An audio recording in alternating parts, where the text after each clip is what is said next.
बंधूंनो, भगिनींनो आणि मित्रांनो, मी रवींद्र चौधरी आपणा सर्वांना नमस्कार करीत आहे. आपण संतांच्या सहवासातील अनमोल क्षण या व्हिडिओ अंतर्गत माझे नवीन व्हिडिओ पाहत आहात. आज आपण पावसचे श्री स्वामी स्वरूपानंद यांचा मला जो सहवास लाभला त्याबद्दल मी आपणास आज माहिती सांगणार आहे. तसेच श्री स्वामी स्वरूपानंद यांची 3 प्रवचने आणि त्यांनी केलेले निरूपण त्यांच्याच शब्दात मी सांगत आहे. यामध्ये मी माझेपण अजिबात नाही. श्री स्वामी स्वरूपानंद हे आधुनिक काळातील संत असे सत्पुरुष होते. त्यांना श्री ज्ञानेश्वर माऊलींचा अवतार आहेत असे समजतात. श्री स्वामींचा जन्म 15 डिसेंबर 1903 साली झाला. त्यांचे मूळ नाव रामचंद्र विष्णुपंत गोडबोले असे होते. त्यांचा जन्म पावस येथे म्हणजे रत्नागिरी जिल्ह्यात झाला. श्री स्वामीजींचे प्राथमिक शिक्षण पावस येथे झाले.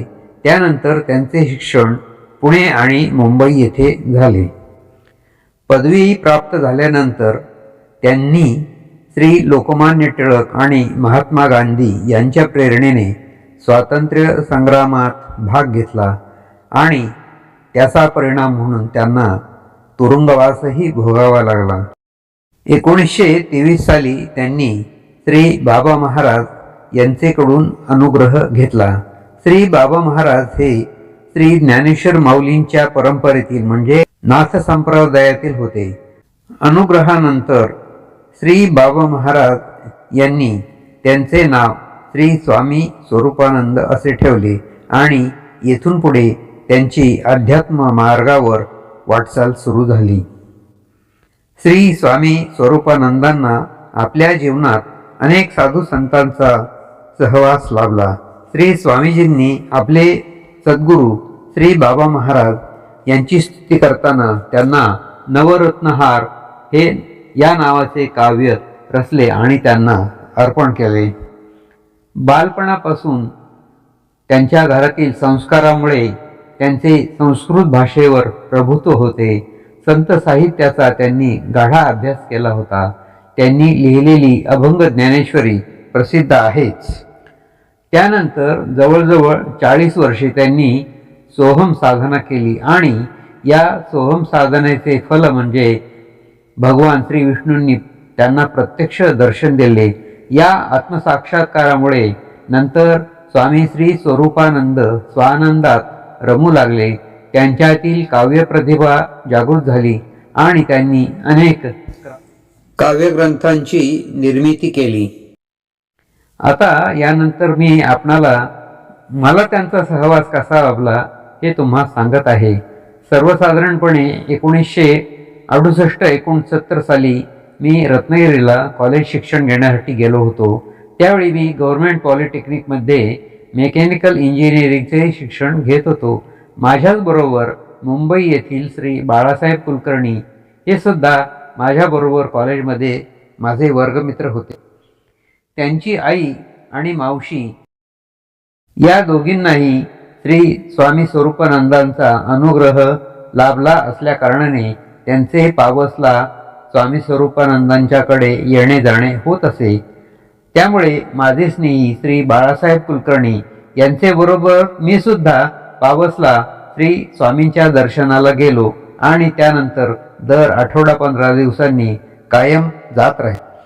त्या काळात पावसला जाणे आजच्या एवढे सोपे नव्हते. त्यावेळी दामली वाड्यात राहत होतो.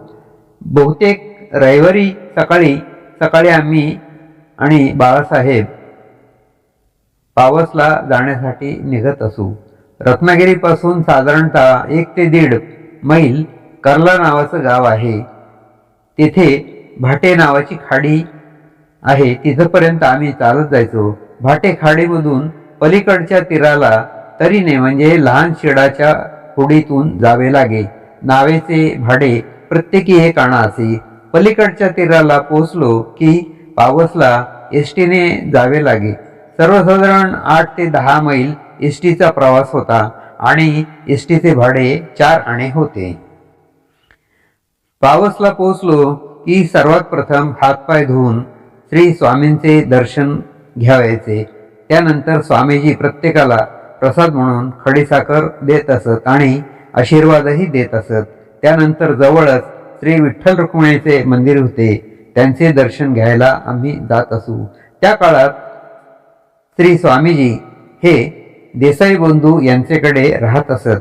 त्यावेळी स्वामीजी बोलत नसत, परंतु खुणेनेच ते आम्हाला जवळ बसून घेत असत. माझे स्नेही श्री बाळासाहेब कुलकर्णी हे पूर्वीपासून त्यांच्याकडे जात असल्या कारणाने त्यांना श्री स्वामींचेकडून अनुग्रह मिळालेला होता. माझी सुद्धा अनुग्रह घेण्याची पुष्कळ इच्छा होती, परंतु मला त्यांच्याकडून अनुग्रह घेता आला नाही. पण माझी इच्छा नंतर त्यांचे शिष्य स्वामी श्री विद्यानंद यांचेकडून पूर्ण झाली.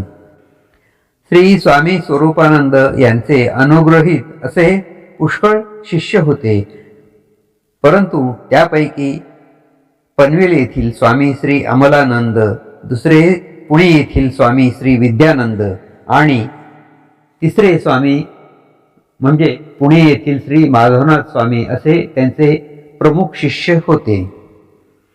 बावसला श्री स्वामींच्याकडे माझे जाणे येणे 1974-75 सालापर्यंत कायम होत होते. श्रावण वद्य द्वादशी या दिवशी श्री स्वामी स्वरूपानंद यांनी महासमाधी घेतली. माझ्या अंदाजाने त्या दिवशी 15 ऑगस्ट 1974 हा दिवस होता.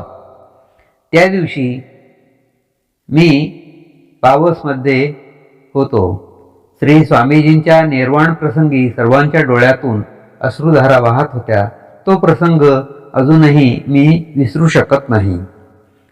त्यानंतर माझे शिक्षण पूर्ण झाले आणि मी माझ्या गावी म्हणजे सासवडला परत आलो. त्यानंतर पुष्कळ दिवसांनी मला रत्नागिरीला म्हणजे पावसला जाण्याचा योग आला.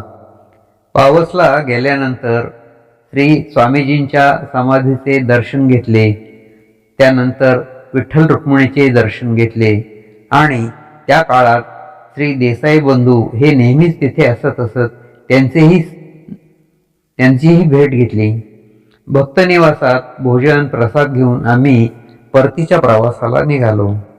पूर्वी जेव्हा मी पावसला जायचो तेव्हा श्री स्वामी स्वरूपानंद यांची 3 प्रवचने कॅसेटवर ऐकण्याचा आम्हाला योग मिळत असे आणि ती 3ही प्रवचने मी आपणा सर्वांना स्वामीजींच्या शब्दात येथून पुढे व्हिडिओमध्ये सांगणार आहे. तरी आपण सर्वांनी हा प्रवचनाचा व्हिडिओ अवश्य पाहावा. आपणा सर्व भाविकांना ही प्रवचने आवडतील अशीच आहेत.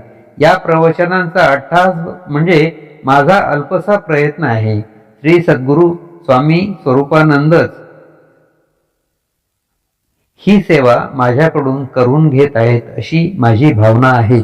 असो, आपण माझे व्हिडिओ पाहत आहात त्याबद्दल मी आपणा सर्वांना धन्यवाद देतो.